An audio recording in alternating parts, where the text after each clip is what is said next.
Hello, hello, we're back. We're back. I'm just trying to set up the chat again. We got shut down, which was really fun. And now we're gonna start the stream here. We're gonna start the stream. We just need a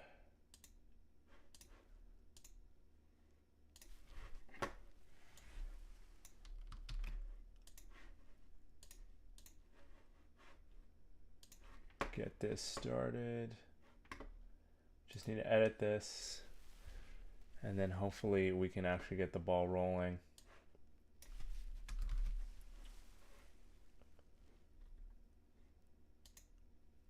Okay. Oh, yeah, we got shut down. We got shut down. So, yeah, I don't think we're going to do that video because, or if we do this episode, because it genuinely is quite interesting, we're going to have to really cut it down in adhesives to not get copyright strike, guys. This is why I can't do music videos. Like, this is why I can't do music videos on the channel, on a live stream. Because if I do a music video, we get absolutely destroyed by YouTube. So maybe I'll just do one more. I want to do this one because it's super interesting. And then maybe we'll just call it a day because I feel like YouTube's going to bite me again. Let's see. It's a strategy of delaying the trial and then enlisting in the military. So his trial was held in the military court, which has less experience handling such complex cases, and it's difficult to predict the sentence. Hello, I'm Jiwon Lee, a member of the Korean Bar Association and South Korean lawyer. Currently, I run my law firm in Seoul, operate the Lee & Law YouTube channel and TikTok channel. And this is really, really interesting because I do want to become a lawyer and do law, so I find this kind of stuff fascinating, by the way. Thank you, CF. I'm glad you're back. We'll just run a short one here, finish this up because I really wanted to do this video, and then we'll call it a day because I feel like YouTube is just gonna kill me, man. What's up? as one of the most well-known English-speaking lawyers in Korea, I provide legal assistance to many clients, both Korean and foreign. It is an honor to join Cookie Lead channel, known for delivering K-pop news quickly and accurately. As a legal expert and also a long-time K-pop fan, I'm excited to answer some interesting questions. Okay, first one. With the amount of school harassment scandals among K-pop idols, is it ever possible to legally prove that an idol was innocent or guilty? The issue of school violence has been on spotlight recently. Now, the most controversial issue is school violence, and for celebrities, if there are suspicions of school violence, it can lead to retirement just on the basis. What do they mean school violence? What do you mean school violence in relation to K-pop? I'm curious. Of suspicion. Most school violence cases come to light when the perpetrator is known to the public as a celebrity or someone aspiring to be one, and then the victim exposes them. The cases include Sujin and LE SSERAFIM's Kim Garam. Both Sujin and Kim Garam announced the termination of their exclusive contracts and departure from their groups due to the suspicions of school violence. What do they mean school violence? Like, what do they mean by that? What are we talking about when we say this? Like, what are we talking about? Which shows how fatal such suspicions are to K-pop stars. So, how are these suspicions of school violence legally proven? The answer lies in the results notification from the School Violence Prevention Committee. When school violence is brought to the light at the school due to someone's report, the school forms a school violence committee to investigate the truth. If the fact of the perpetrator actions is confirmed, disciplinary action against the student responsible is determined according to the act of school violence, and the police investigation follows if the case is serious. In the case of LE SSERAFIM's Kim Garam, when suspicions of school violence arose. So, like, we're talking about like school bullying? Is that what we're talking about? But aren't these all adults? Like aren't these people adults? Like, what do you mean school bullying? Like in university? Because I really didn't think that'd be a thing as a grown adult, to be completely honest with you. I mean, don't put it above people, I guess. But are we talking about high school bullying? But like, to who? Are we talking to the idols? Because aren't most of these idols adults? So how would they be in school? Watch the K-drama The Glory. Will I get copyright striked for that? Both the agency and the accused denied the allegations. However, it was revealed that Kim Garam received special education or psychological treatment for school violence when she was a student, leading to her eventual departure from the group. And this decision came from the committee was the key evidence. However, there are also many cases where there is no decision from such a school violence committee. This was the case with Sujin. Once they graduate from middle or high school, the only evidence becomes the victim's testimony, since they are no longer students. So they were in high school. So they were high school. What? So they were high school students. Interesting. Okay. And they got bullied while in high school. Which is crazy, because you think they're superstars, they wouldn't get bullied at all. That's actually kind of crazy. How can K-pop idol knows what a slave contract is from a legal perspective? Don't they look like... I mean, I don't think anybody knows what a slave contract looks like from a legal perspective until they're in it and they realize they've screwed themselves. Like, I mean, like, that's so subjective. Because, like, I don't know, maybe there's a very strict legal definition of slave contract in South Korea. Maybe there is, and I'm unfamiliar. But when I feel like saying a slave in terms of a legal contract is more like, I'm just not getting a good deal. I'm kind of getting abused. I'm kind of like getting effed over here, which is totally fair. And I do believe that artists especially get screwed over by contracts with record labels, and I feel like we need more rights for artists. I'm the #1 advocate for that. You'll never see me not advocate for more legal rights and legal representation and just legal literacy for artists. It's really important, and most artists aren't literate legally because they get provided a lawyer from the record label. If there's not a conflict of interest, I don't know what is. High school, secondary, not only idols, all children get bullied if you're not all the norm. That's terrible. If they get accused of school bullying and it gets exposed when they're older, it ruins their career. But why does it ruin their career that they got bullied? Like, that's not even their fault. A lot of idols are still in training while in high school. But, like, how are they blamed for getting bullied? Like, how is it their fault that they got bullied? Normal contracts? Exclusive contracts usually appear like normal contract, except that the contract period is extremely long. The general standard to determine if it is a slave contract is first to see if the contract period exceeds 7 years. In the past, it was common for singers to sign exclusive contracts with agencies for over 10 years. Especially SM Entertainment, the leader in K-pop, often utilized such conditions in their exclusive contracts. I'm not gonna lie, from the past 2 videos we've done on SM, it really seems like SM is a very terrible okay, just to finish this point on regards to the legal thing. It seems like SM is a terrible record label, just based off the last 2 videos we've done. That's unfortunate. But just go to your comment. They are the bully. So we're saying the idol themselves were a bully in high school. Yeah, okay, I get it. Yeah, that's fair. You know what? Yeah, I can see how you get canceled for that. No one likes a bully. Nobody likes a bully, and no one likes being a bully. And no one likes seeing a bully win. Let's be real. Nobody wants to see your bully win. I don't. That's for sure. So I'm not surprised by that then.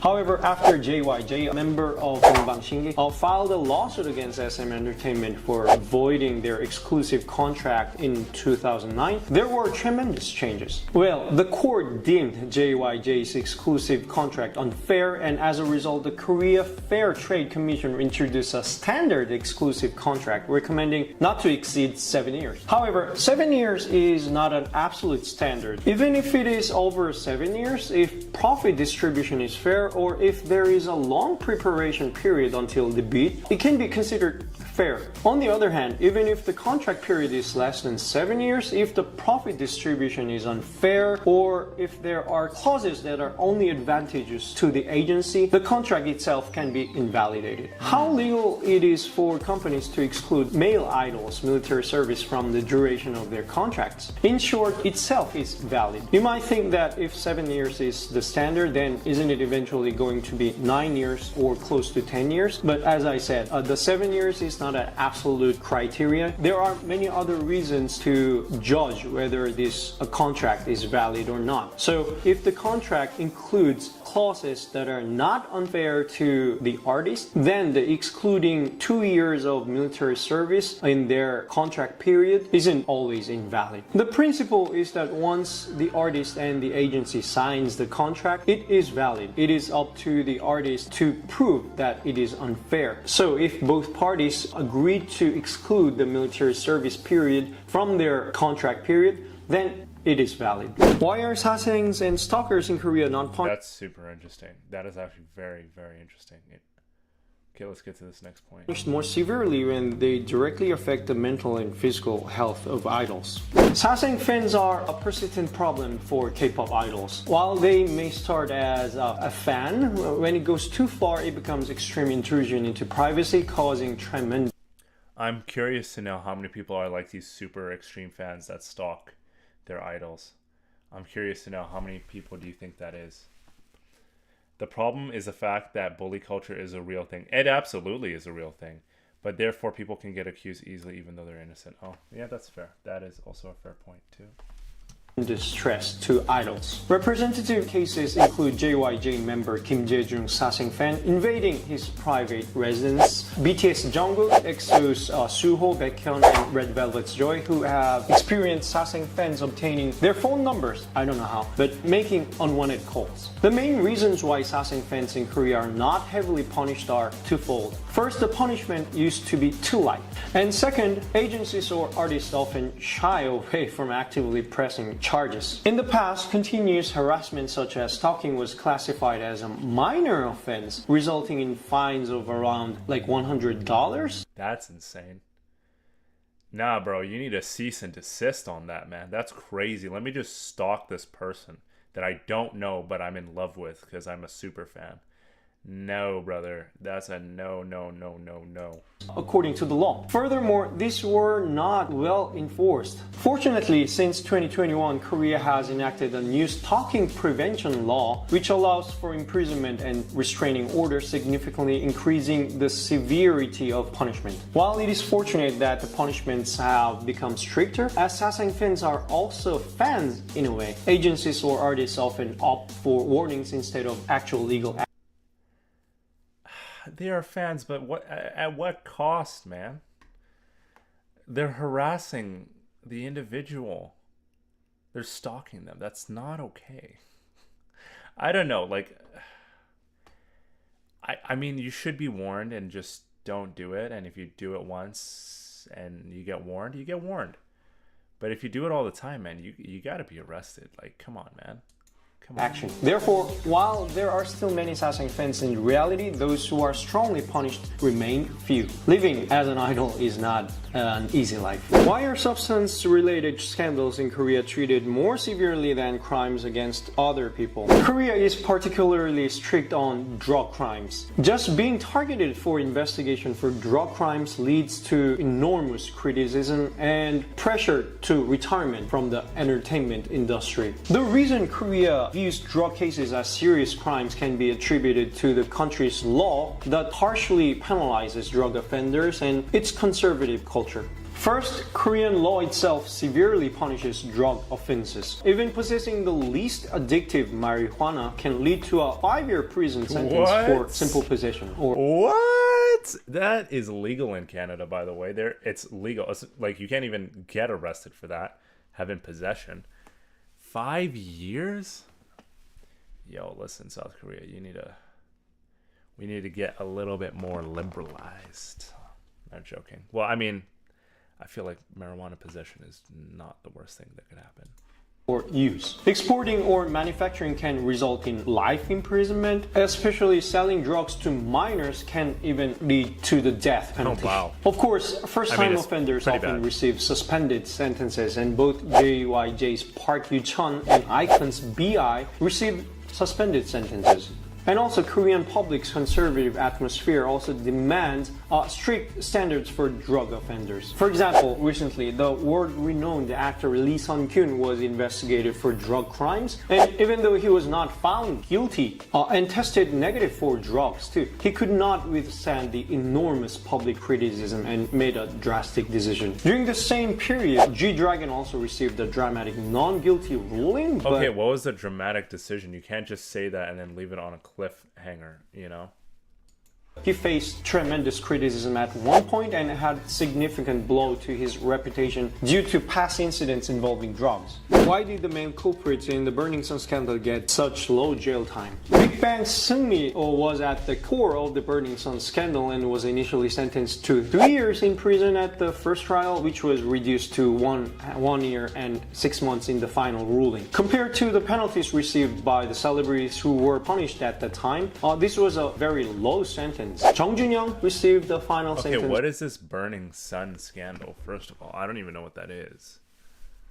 So 5 years, and Choi Jong-hoon from FT Island received 2 years and 6 months. Why was the punishment for Seungmi, the core of the Burning Sun scandal, so light? This was something I discussed in the recent YouTube video. But firstly, Seungmi had committed many crimes, but each of these crimes was not particularly severe. And more importantly, his defense strategy worked. Moreover, Seungmi chose a strategy of delaying the trial and then enlisting in the military. So his trial was held in the military court, which has less experience handling such complex cases, and it's difficult to predict the sentence. We should consider that this defense strategy was effective. How legal is it for K-pop What is this Burning Sun scandal, first of all? What are we talking about? Is to debate minors? Isn't that a child labor? Are there any laws that protect them? Many idols go through their trainee years from their minor years, usually signing exclusive contracts with agencies using their parents as representatives. Such exclusive contracts signed with minors, as long as they are contracts agreed upon by both parties, are legally valid. However, excessive schedules, training, or nighttime activities can potentially constitute child abuse. Especially the schedules of popular idols can be extremely demanding, leading to concerns. There have even been media reports questioning whether nighttime performances by underage trot singers could be considered child abuse. Unfortunately, there are no laws protecting minors who are exploited as entertainers. While it is discussed in the National Assembly from time to time, there are no signs of such a law being enacted yet. Just as JYJ's lawsuit against SM Entertainment changed the paradigm of exclusive contracts, it seems that minor idols would have to actually take legal action for it to change and to produce Supreme Court cases. Why are popular male idols like BTS not legally exempt from the military?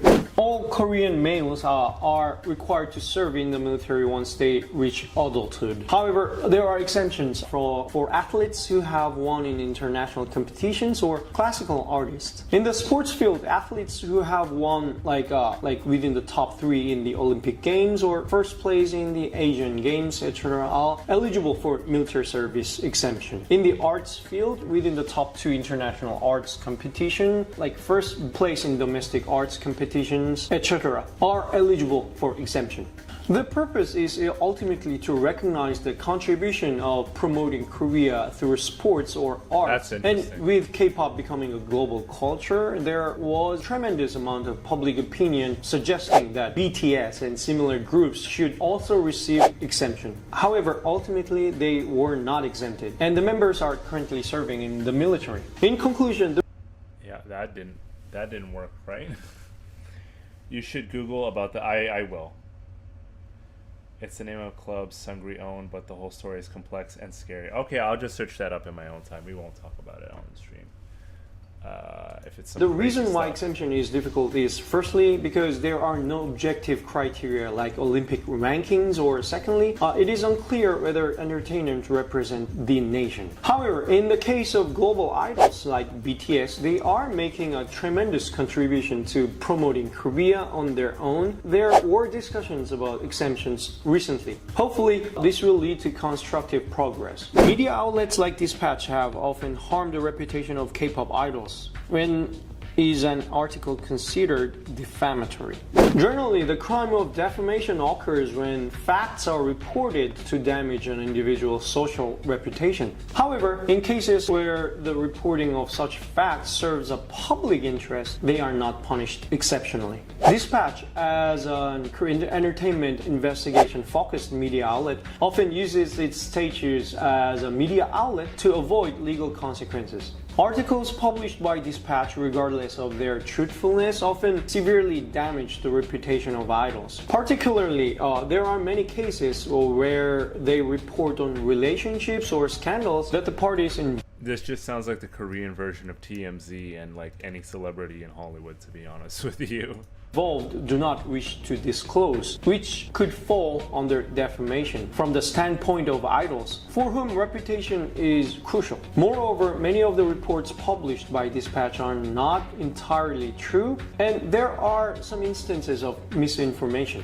However, as long as they appear to be of public interest, they often go unpunished. Furthermore, as a media outlet purporting investigative journalism, they conduct their activities quite meticulously.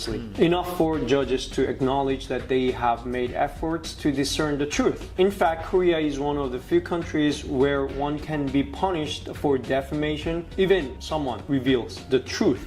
As such, the crime of defamation is broadly applied, but reports serving the public interest are also equally protected. Therefore, in the end, investigative reports like those from Dispatch rarely result in punishment. Additionally, because many members of the public enjoy such sensational reporting, it gives a ground for Dispatch not to be punished. This is attorney Ji-won Lee. Thanks for watching. Okay, that was actually really interesting, and it kind of just really spoke to Korean culture and stuff. So that was really super interesting. I really appreciated that. Okay. That was great. We had a great stream when we combined the both streams before getting shut down. I really appreciate it, guys. Thank you so much. I have had a really rough day today. But coming on stream and talking to you guys was amazing. And it made my day. I've had a really crappy day today. So this made my day. So thank you so much for that. I hope you guys have an amazing Monday, an amazing rest of your week. I will be here tomorrow with you guys. We'll have a fantastic stream for you. Again, thank you, stay safe, and good night. Cheers, guys.